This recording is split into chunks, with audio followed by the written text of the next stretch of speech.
Hello, I'm Austin. I'm the main builder for 8059A. And I'm Timothy. I'm the main builder for 8059Y. And these two are early season robots for the first ever override tournament, Blank's Beginnings. So we'll just go straight into it. This is 8059A's drive. We have a 55-watt drive, 360 RPM on 3.25-inch wheels, and it's a traction drive to minimize sideways pushing.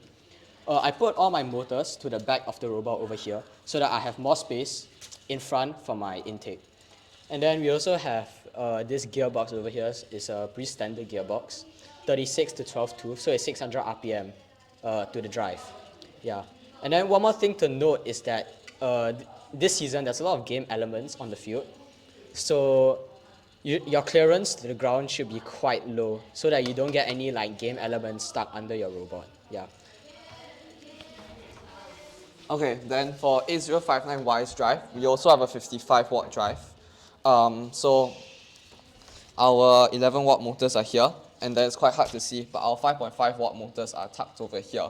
So they all run at 200 RPM, and then we gear it from a 60 tooth to a 36 tooth, so it runs at 333 RPM.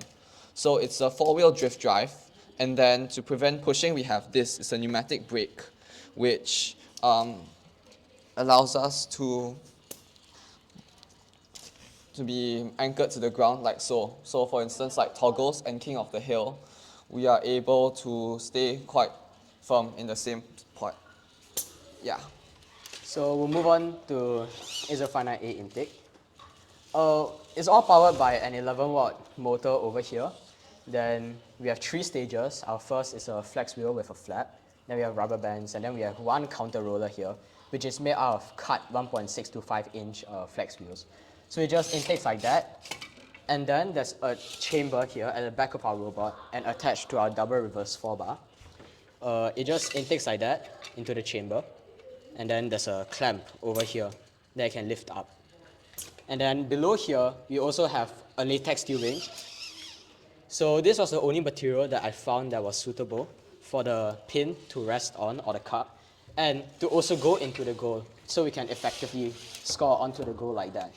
As opposed to like, if there was like something hard over here that cannot flex, right, then we couldn't like score onto the goal effectively. It'll be too far away. And then on our DR4B, we also have a pneumatic like clamp here, over here, so that you can effectively lift up. It is a 25 milliliter piston attached to these half Cs. And then we can also intake the match loads. So one thing about our robot is that instead of just dropping the pin and the cup into the loader, we actually drop it directly inside of the robot by lifting up the loader first. So we clamp it, and then you can lift up like that. Yeah. Okay, then for the intake of 8059Y, what we have is we have a 200 RPM roller at a 5.5-watt motor. So it's able to really naturally intake it. And then using our DR4B, we can just lift all the way up, like so. And then one interesting thing about the intake is that it's actually pivoting. So what we have here is a 5.5-watt motor that is tracked using our rotation sensors on the intake itself and on the DR4B. So it allows us to adapt the position of the DR4B like compared to our intake position. So for instance, if you want to intake from the ground, our intake's a lot more flat and vertical, which allows us to intake very cleanly. Then when we're further up, for instance, our intake is vertical down, which allows us to drop the pins and cones really efficiently. Then it's also able to match load, so I have a macro built in that allows us to intake it in like this. Yeah. So onto our double reverse 4-bar. It's powered by 2 11-watt motors over here. It's geared from a 12 tooth to an 84 tooth. So that's 14 RPM. It's quite a heavy torque because you need the power to lift up the DR4B. And then there's 2 important things to note when building the DR4B is that preferably please use high strength gears. Don't use the low strength ones or the speed gears. because the holes inside the speed gears, right, they would round because the plastic is quite weak, so they'll round and then the whole DR4B can't move up. Then secondly, you should brace the gear and the piece that's attached to the gear together so that it's a lot stronger and this gear cannot independently move without moving this piece, because what happened was, we'll put it up on the screen over here, but the axle inside here twisted too much so that the whole DR4B couldn't lift up anymore. So yeah, we need to brace the DR4B correctly so that it won't really break. And then we have our standoff linkages. Standoff linkage over here, which Timothy will explain about later. And we also use plastic screws and nuts. I don't know if you can see here. Yeah, plastic screws and nuts. This is all to save weight because we want our DR4B to be light as possible. Also why we use half Cs over here. Yeah. So we can also talk about our toggle mech.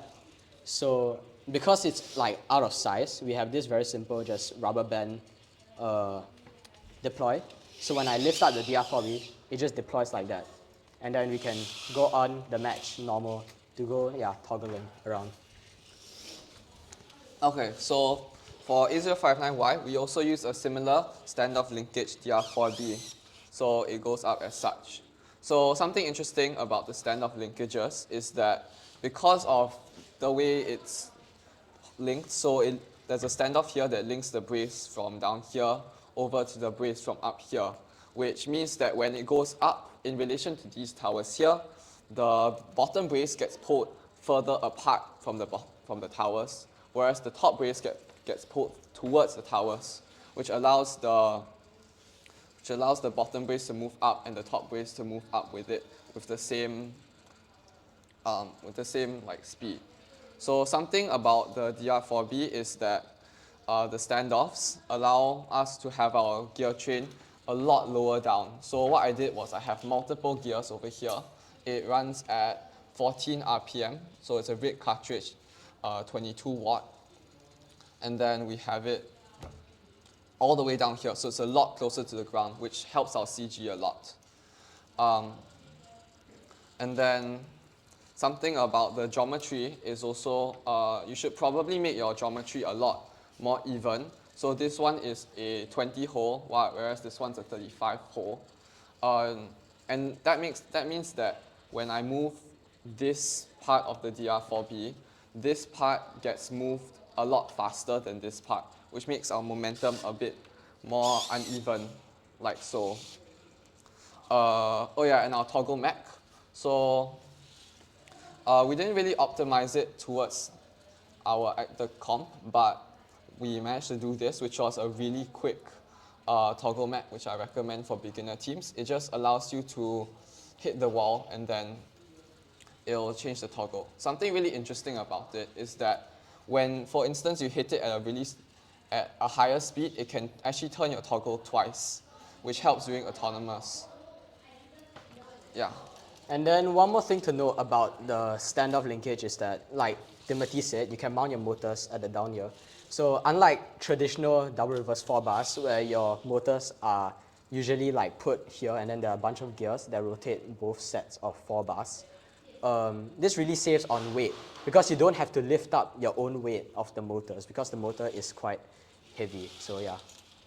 So thank you for watching our explanation video. We had a fun time competing at Blank's beginnings, and we hope to see all of you soon.